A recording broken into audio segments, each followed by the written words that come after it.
pagi dan salam sejahtera bagi kita semua. Pertama-tama, saudara-saudara sekalian, Bapak Ibu sekalian, kita panjatkan puji dan syukur kehadirat Allah Subhanahu wa taala yang telah memberikan kesehatan, keafiatan kepada kita sehingga kita bisa bersilaturahim di pagi hari ini melalui Tikon ya, Tikon dengan tema yang sangat bagus nih. Kita di tengah tantangan COVID ini, kita punya optimisme untuk bisa lebih sejahtera ke depan, kan begitu. Saya ucapkan terima kasih kepada Poltek Esos, Pak Direktur, yang memberikan kesempatan kepada kami untuk bisa bersilaturahim dalam kesempatan ini. Kemudian berhadir, Alhamdulillah, Bapak Hasbullah nih, mentor saya dari Kalimantan, dari Banua. Semoga Pak Hasbullah selalu sehat afiat ya.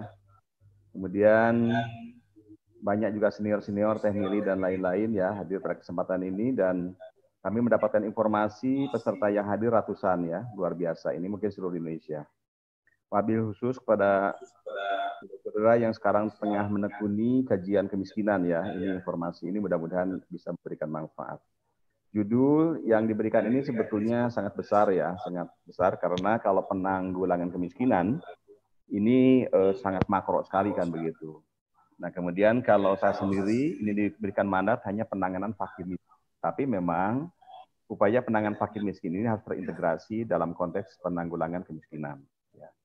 Yang saya akan sampaikan kita kombinasi saja ya, hal-hal yang sifatnya isu aktual, kemudian nanti juga ada usulan untuk kedepannya ya, terutama nanti apa yang harus kita lakukan Direktorat Jenderal Fakir Miskin dengan Poltek Esos ke depan. Baik, saya akan awali dengan pernyataan Bapak Presiden. Oh, dari data ini, kalau data ini tadi sudah dipaparkan oleh Pak Edi Suharto ya, terima kasih Pak Edi. Nah, kemudian saya langsung saja. Jadi beberapa waktu lalu di tanggal 4 Maret, Bapak Ibu sekalian, 2020, Bapak Presiden Republik Indonesia, pada kesempatan Ratas Strategi Percepatan Pengentasan Kemiskinan, beliau menyampaikan atau mengingatkan kepada kita semua bahwa kemiskinan ekstrim atau fakir miskin di Republik ini harus dientaskan di tahun 2024 ya.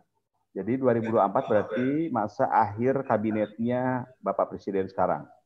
Begitu ya. Nah, kemudian beliau menyampaikan sesuai dengan disampaikan oleh Bank Dunia ada sebanyak 9,9 juta jiwa ya, atau sekitar 3,3% dari jumlah penduduk Indonesia. Nih, kalau 9,9 juta ini, family itu kalau dibagi rata-rata satu keluarga, kurang lebih sekitar 2,5 jutaan orang ya, 2,5 juta keluarga. Gitu. Ini menjadi tantangan semua. Namun demikian dengan COVID ini, banyak pendapat, banyak ahli menyampaikan, jumlah orang yang miskin ini bertambah nih. Ya, yang fakir miskin semakin terpuruk ke bawah, yang miskin menjadi fakir miskin, kemudian yang tidak miskin menjadi rentan menjadi miskin. Jadi meskipun demikian tentu kami akan siap menerima, nanti biasanya kan BPS nanti yang akan menyampaikan data kemiskinan ini ya. Mungkin sekarang tengah dilakukan kajian kaitannya dengan dampak COVID terhadap kemiskinan begitu. Nah, yang ingin saya ikatkan, inilah Bapak Ibu sekalian yang menjadi acuan kami ya. Di Kementerian Sosial khususnya Direktorat Jenderal Penanganan Fakir Miskin ini akan mengacu ke sini. Jadi materi yang akan disampaikan, agenda ke depan, termasuk nanti kolaborasi dengan Poltek Esos, kita akan mencoba menjawab tantangan Bapak Presiden ini ya. Bapak Ibu sekalian, kemiskinan ekstrim ini sebetulnya menjadi agenda global ya, SDGs yang disepakati atau menjadi kesepakatan bangsa-bangsa di seluruh dunia mendeklarasikan bahwa tahun 2030 sebetulnya kemiskinan ekstrim di seluruh dunia itu harus habis. Nah, kemudian Republik Indonesia seperti ditegaskan oleh Bapak Presiden ini maju dari tahun 2024. Nah, berarti 6 tahun lebih cepat ya dibandingkan dengan target yang sudah dicanangkan. Jadi ini menjadi tantangan kita semua, oleh karenanya dalam waktu kurang lebih sekitar 4 tahun kita harus mengakselerasi, kita harus bahu-membahu atau gotong royong ya. Momennya pas, kemarin kita memperingati Hari Pancasila, inti dari Pancasila tentu ada kebersamaan ya, di samping kita juga untuk menuju keadilan sosial bagi seluruh rakyat Indonesia. Lanjut. Nah, tadi sudah dipaparkan oleh Pak Edi Suharto, cuman saya nambahkan yang di slide yang ada merah ini. Ya, jadi ini yang tulisan merah ini menjadi domainnya program penanganan fakir miskin, Bapak Ibu sekalian ya. Jadi untuk program sembako, Bapak Ibu sekalian, yang semula 15,2 juta KPM, kemudian Bapak Presiden menyarankan kepada kami untuk menambah ya, sehingga total semuanya menjadi 20 juta keluarga penerima manfaat. Ya, jadi sasarannya ini adalah keluarga miskin dan keluarga rentan tentunya ya. Kalau keluarga miskin waktu hasil sensus 2019 itu jumlahnya kurang lebih sekitar 6 juta, berarti lebih banyak nanti keluarga yang rentan di sini. Nah, bantuannya 200.000 ya per keluarga sampai bulan Desember ya, Bapak Ibu sekalian. Kemudian dalam rangka COVID, Bapak Presiden memberikan penugasan khusus ya. Ada 2 ya yang menjadi kategori penugasan khusus. Pertama, bantuan sosial berupa sembako yang mungkin tadi disampaikan oleh Pak Edi di Jabodetabek ya, dikawal oleh Direktorat Jenderal Perlindungan dan Jaminan Sosial, Dinjam Sosial Pak Pepen. Nah, kemudian yang kedua, Bapak Ibu sekalian, bantuan sosial tunai atau dulu dikenalnya dengan BLT ya, bantuan langsung tunai untuk seluruh Indonesia ya di luar Jabodetabek. Nah, jumlahnya 9 juta KPM. Nah, jadi Bapak Ibu sekalian, dengan demikian Direktorat Jenderal Penanganan Fakir Miskin mendapatkan amanat untuk memberikan layanan, mengawal ya, mengayomi 29 juta KPM seluruh Indonesia. Nah, melalui kesempatan ini kami berharap kepada para peserta ya dengan komunitasnya mohon dukungan. Tolong dikawal program kita ini ya yang 29 juta KPM ini. Ini juga itu menjadi salah satu andalan strategi bagaimana program ini sebetulnya punya kontribusi untuk menangani kemiskinan ya tentu ya. Dan ini kita kaitkan nanti dengan agenda penanganan kemiskinan ekstrim tentu. Nah, jadi ada 29 juta. Nah, kami berharap tolong ini dikawal oleh kita semua. Lanjut. Ya. Nah, Bapak Ibu sekalian, ini kami sampaikan bagaimana sih cara agar penyelenggaraan kesejahteraan sosial itu bisa terlaksana dengan baik ya. Bisa terlaksana dengan sinergi. Ini kami mengaturkan satu konsepsi sinergi penyelenggaraan kesejahteraan sosial gitu ya. Nah, pertama dan yang utama Bapak Ibu sekalian, langkah pertama adalah semua kita harus melakukan harmonisasi penguatan regulasi dan kebijakan. Karena negara kita negara hukum. Nah, yang akan kita lakukan, yang akan kita jadikan sebagai program dan kebijakan tentu harus kuat ya regulasinya. Kerap kali aturan satu dengan aturan lain itu kurang harmonis, makanya harus diharmoniskan. Kita pertama pahami ini dulu ya. Nah, jadi kita langkah pertama regulasi undang-undangnya, PP-nya, Perpresnya, kemudian Permennya dan segala macamnya harus kita pahami. Kemudian Bapak Ibu sekalian, langkah berikutnya adalah penyediaan data terpadu kesejahteraan sosial ya. Kami merindukan atau kita merindukan DTKS yang sekarang disajikan itu bisa nanti ke depan menyajikan bukan hanya masalah ya. Bukan hanya fakir miskin tapi semua permasalahannya ada ya. Yang berkaitan dengan kesenjangan sosial, kecacatan, kebencanaan, keterlantaran, korban tindak kekerasan, keterpencilan. Dan tentu bukan hanya masalah ya, Pak Asbullah di dalam DTKS kita ini, tapi termasuk juga potensi dan sumber kesejahteraan sosial. Nah, jadi di dalam DTKS ini harus tersajikan bukan hanya masalah, tapi termasuk potensi dan sumber kesejahteraan sosial. Nah, kawan-kawan dari Pusdatin tengah mengembangkan satu model sistem supaya betul-betul nanti di DTKS ini tersajikan dengan apik dan baik ya. Tentu aktual ya data dan informasinya. Kemudian Bapak Ibu sekalian, setelah kita memiliki data terpadu ya yang valid dan aktual, langkah lanjutannya semua melakukan penyusunan program ya. Pemerintah juga mengacu data itu, kemudian masyarakat juga mengacu data itu, dunia usaha juga mengacu data itu, sehingga program dan agenda itu harus disinkronkan, begitu ya. Nah, ini kunci utama suksesnya sinergi itu harus dari data terpadu dulu.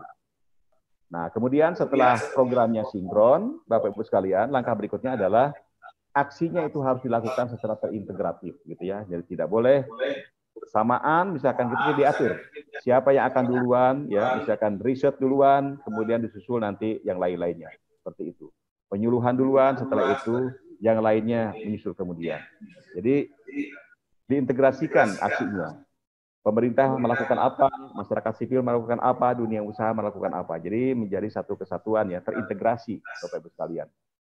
Nah, berikutnya jangan lupa, jangan hanya cuma melaksanakan, yang paling penting justru pengendaliannya juga, monitoring, evaluasi, supervisi ya, dan tentunya laporan. Ini karena anggaran yang kita kelola anggaran dari pemerintah atau anggaran dari masyarakat, sehingga kita harus nanti menyampaikan apa yang telah kita lakukan. Selanjutnya Bapak Ibu sekalian, yang tidak boleh lupa juga adalah promosi dan publikasi. Supaya publik tahu, ya, setelah tahu mereka menjadi mau, ya, dan akhirnya mendukung program yang kita lakukan. Nah, promosi dan publikasi ini jangan lupa, ini harus dilakukan secara berkesinambungan begitu ya. Nah, setelah semuanya itu menjelang akhir, nah kemudian yang harus kita lakukan adalah pengembangan jejaring gitu ya. Mungkin hari ini kita punya jejaring kerja hanya 4, ya ke depan kita harus bertambah gitu ya. Supaya program kita semakin masif, semakin kolaboratif ya dengan program-program terkait lainnya. Nah, berikutnya kami sampaikan Bapak Ibu sekalian, ya.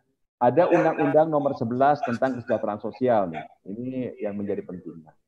Hal yang ingin saya sampaikan yang terkadang kita lupakan bahwa di dalam Undang-Undang Kesejahteraan Sosial, Bu Mili ya, ada yang namanya Pusat Kesejahteraan Sosial. Nah, ini ya. Jadi Pusat Kesejahteraan Sosial ini harus hadir dan lahir di setiap desa dan kelurahan, Bapak. Sekarang udah tahun berapa? 2020 udah hampir 11 tahun loh. Ya, itu amanat undang-undang, perintah undang-undang. Nah, Pusat Kesejahteraan Sosial, Bapak Ibu sekalian, kenapa dipandang penting di tiap desa dan kelurahan? Karena kita merindukan ke depan, penyelenggaraan kesejahteraan sosial itu harus dimanage di tingkat desa dan kelurahan. Nah, kita merasakan sekarang bagaimana susahnya melakukan pendataan. Karena apa? Karena tidak ada kepanjangan fungsional kita ya di tingkat desa kelurahan. Puskesos itu sendiri, ini nanti kumpulan dari aktivis atau relawan-relawan sosial. Ada aktivis Karang Taruna, ada PSM ya, kemudian dan lain-lainnya ya. Jadi bisa bergabung bahu-membahu di situ. Nah, jadi alhamdulillah mungkin Pak Hasbullah juga udah sangat mendalami sekarang pentingnya Puskas Kesejahteraan Sosial hadir dan lahir di seluruh desa kelurahan. Ini udah 10 tahun nih, ya. Nah, gonjang-ganjing data ini kita kadang-kadang menjadi kurang valid. Ini insya Allah kalau sudah ada puskesmas setiap desa kelurahan, ini akan banyak terbantu. Kita juga merindukan, memilih Pak Hasbullah ya ke depan, puskesmas itu nanti dikelola atau manajernya itu orang yang profesional. Kita merindukan yang barangkali nanti alumni dari pekerjaan sosial, alumni dari kesejahteraan sosial bisa mengawal menjadi manajernya di tingkat desa kelurahan. Nah, kalau ini kan bisa menjadi peluang supaya di semua desa kelurahan bisa berhadir para pekerja sosial atau tenaga kesejahteraan sosial ya di tingkat desa kelurahan. Kemudian yang berikutnya ada Undang-Undang nomor 13 tahun 2011 ya tentang penanganan fakir miskin ya. Di dalam undang-undang ini diatur mulai Ibu ribut di keluar ke mana Bu Lulis? Pasal 8 sampai pasal 10 yang mengatur tentang pendataan gitu ya. Nah, kemudian khusus di pasal 11-nya ada penetapan gitu. Jadi data menurut undang-undang ini Bapak Ibu sekalian itu disuplai dari bupati dan wali kota gitu ya. Nah, kemudian dikirimkan ke Kementerian Sosial, baru ditetapkan oleh Menteri Sosial. Sehingga DTKS yang sekarang kita kenal, kita ramai mendengarnya, itu adalah menyusun bansos yang sekarang terkena gara-gara terkena dampak COVID ini, kabupaten dan kota yang disiplin melakukan update data, ini sangat mudah. Hanya waktu seminggu data itu sudah nyampe kepada kami. Nah, yang agak kurang rajin, mengupdate datanya lama ini, berbulan-bulan masih mengalami kesulitan. Udah gitu masih banyak salah gitu ya. Nah, kemudian yang perlu juga kami sampaikan pada kesempatan yang luar biasa ini, kita sekarang punya Perpres Bapak Ibu sekalian ya, nomor 59 tahun 2017 tentang apa? Tentang tujuan pembangunan berkelanjutan ya. Di dalam tujuan pembangunan berkelanjutan, ini intinya harus dilaksanakan secara terarah terpadu. Oleh siapa? Terpadu di sini oleh pemerintah, dunia usaha dan masyarakat. Nah, tujuannya apa? Setiap kegiatan yang dilakukan itu harus ada harmoni, ada integrasi tujuan sosial, ekonomi, dan lingkungan. Nah, kira-kira seperti itu ya. Jadi ini sangat kesos banget nih. Sosial, ekonomi, lingkungan. Tidak boleh targetnya hanya ekonomi saja. Tapi kegiatan ekonomi juga harus berdampak terhadap peningkatan kesejahteraan masyarakat miskin khususnya yang di wilayah itu. Dan tentu harus ramah lingkungan. Kira-kira itu Bu Mili ya. Nah, kemudian saya sampaikan ya di dalam Undang-Undang Kesejahteraan Sosial itu ada 7 permasalahan yang harus menjadi concern kita. Pertama, isu kemiskinan, ada ketunaan sosial, ada kecacatan, ada kebencanaan, keterlantaran, korban tindak kekerasan dan keterpencilan. Nah, data-data ini yang 7 ini Bapak Ibu sekalian nanti ini harus tersajikan di DTKS ya, di data terpadu kesejahteraan sosial, kira-kira seperti itu. Nah, kemudian khususnya untuk Pak Noto tadi ya, Pak Niko nih yang narasumber sebelumnya. Nah, Bapak Ibu sekalian, menurut PP nomor 63 sebagai elaborasi dari Undang-Undang nomor 13 tahun 2011 ya. PP itu mengamanatkan bahwa penanganan fakir miskin ini harus melakukan pendekatan didasarkan atas pendekatan wilayah, pendekatan. Ada 5. Oh, ada 5 ya. Jadi ada khas perkotaan, ada perdesaan, ada perbatasan antar negara, ada daerah terpencil dan tertinggal, ada pesisir dan pulau-pulau kecil. Nah, ada 5 nih, ya, dengan model dan tipologinya berbeda-beda tentu ya. Nanti insya Allah program menuju Zero Extreme Poverty di 2024 ini kita akan mengacu ke sini. Ini sehingga dengan cara pendekatan yang 5 ini, kita akhirnya harus kerjasama dengan siapapun ya, karena pendekatannya sangat luar biasa. Lanjut. Ya, ya. Nah ini saya sampaikan untuk kawan-kawan pekerja sosial ya. Kami sangat merindukan ya bahwa bagaimana sih menjadi tantangan kita ya intervensi pekerjaan sosial dalam penanggulangan kemiskinan. Kami ingin sekali nanti ke depan ya mulai tahun ini kita akan buatkan satu konsepsi tentu bersama dengan Poltekkes dan kampus-kampus lainnya. Bagaimana sih implementasi casework ya? Bagaimana implementasi group work ya? Bagaimana sih OCD kita praktekkan ya di dalam penanganan fakir miskin atau penanggulangan kemiskinan ya. Nah, lanjut. Nah, Bapak Ibu sekalian, insya Allah Direktorat Jenderal Fakir Miskin, penanganan fakir miskin akan ada MOU nanti ke depan ya. Nih Pak Direktur, kami ada usulan nih, usulan agenda strategis ya antara Poltekkes dengan Ditjen PFM dalam konteks Zero Extreme Poverty ya di tahun 2024. Kami juga ingin nanti Poltekkes bisa menyampaikan konsepsi pengembangan SDM Kesos ya dalam penanganan fakir miskin ya gitu. Ini curup yang pertama. Kemudian yang kedua, bagaimana kita bersama nanti membuat konsepsi aksi ya percepatan penanganan kemiskinan ekstrim dengan target tahun 2024 mencapai Zero Extreme Poverty ya. Kita insya Allah dengan kolaborasi dengan kerjasama kita akan mudah melakukannya. Kemudian kami juga ingin ada nanti penguatan praktek pekerjaan sosial dalam penanganan fakir miskin ya. Kita ingin ada yang khas gitu ya. Nah karena juga dalam waktu bersamaan tahun ini kami akan mengusulkan ya usulan untuk pendamping profesional ya untuk penanganan fakir miskin. Jadi harus profesional karena tantangan kemiskinan itu berat ya, tidak boleh sembarangan orang yang menjadi pendampingnya. Kemudian kami mengusulkan nih Pak Direktur, Pak Asbullah ya dan kawan-kawan sekalian, kita mungkin akan bagus juga kalau membuat laboratorium lapangan ya model penanganan kemiskinan ya dengan pendekatan yang tadi yang 5 itu. Kita harus nanti punya laboratorium tempat kuliah lapangan kita ya di perkotaan, yang khas perdesaan, perbatasan antar negara ya, pesisir dan pulau-pulau kecil, tertinggal kan begitu ya. Nah, kami ingin nanti di perbatasan antar negara juga harus menjadi isu yang menarik buat Poltekkes sih, sekalipun Poltekkes kampusnya di Bandung. Karena saya perhatikan banyak sekali kampus-kampus dari Jakarta ya dari Pulau Jawa yang sudah masuk mempunyai agenda-agenda itu bikin pilot project ya di perbatasan antar negara ya di Kalimantan ya di Papua. Nah, kami berharap Poltekkes juga bisa menancapkan benderanya nanti di sana ya. Ini beberapa poin yang kami sampaikan. Ya, mudah-mudahan ada manfaat dan bisa menginspirasi kita. Itu saja untuk sementara yang bisa kami sampaikan. Sekian dan demikian. Terima kasih. Assalamualaikum warahmatullahi wabarakatuh.